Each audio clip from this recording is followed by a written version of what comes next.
Matthew Pennycook. Thank you, Madam Deputy Speaker. In the short time I have, I want to make three simple points in support of the motion that focus on climate.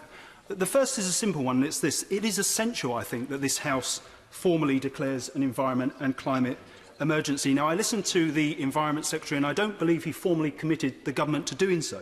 But he did recognise the situation that we face is an emergency.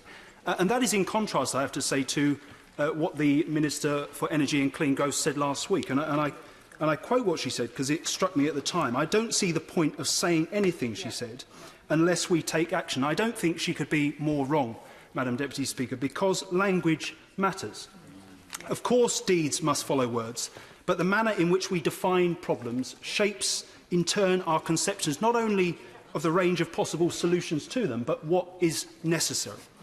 We have to, I think, stop talking about climate change as if it were some benign force and start talking about what we are really confronting, an ongoing and accelerating crisis from which no one will escape and that will have profound and potentially existential consequences for everything every one of us holds dear.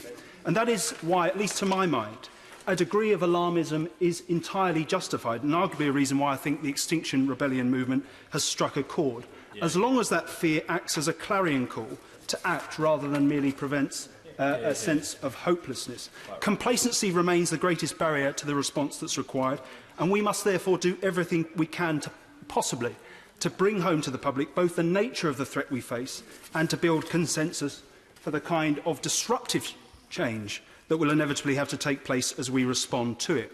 The second point is that the unique situation we find ourselves in demands a far more vigorous response than the government have provided to date, and it demands that it begin now.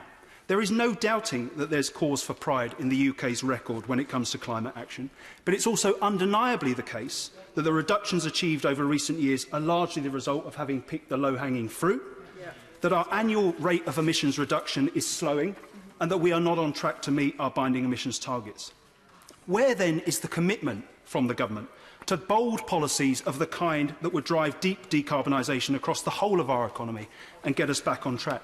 Given everything we know, the fact that the Paris pledges will still amount to 2.7 degrees of warming, that we're not on track for those pledges, our collective response cannot simply be business as usual. So legislating for net zero emissions by 2050 should be the absolute minimum we are aiming for, and it should spur a far more ambitious policy agenda. The third and final point is this. In my view, the institutions of government, as they are currently organised, are simply not set up for the scale and pace of the transition that is required to avert catastrophic climate breakdown. The abolition of DEC 3 years ago was a serious mistake, but it was also emblematic of a more deep-seated failure on the part of the government to accord emissions reduction the status it requires. When I was a member of the DEC Select Committee, I remember repeatedly pressing the then Secretary of State on the inadequacies of the Clean Growth Interministerial Group, but at least at that time a body of that kind existed. It doesn't now. If the government were really serious about this crisis, their response would be driven relentlessly from the centre, with the institutional architecture put in place to coordinate and drive progress across all departments, and with emissions reduction woven throughout government policy, and it isn't.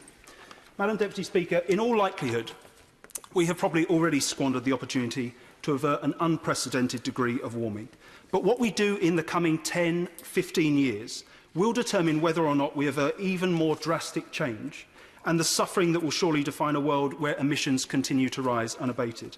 That is why we must declare an environment and climate change emergency, act in a way that is commensurate to such an emergency, and reform the machinery of government so that we're able to drive forward that agenda. And that is why I will be wholeheartedly supporting the motion this evening.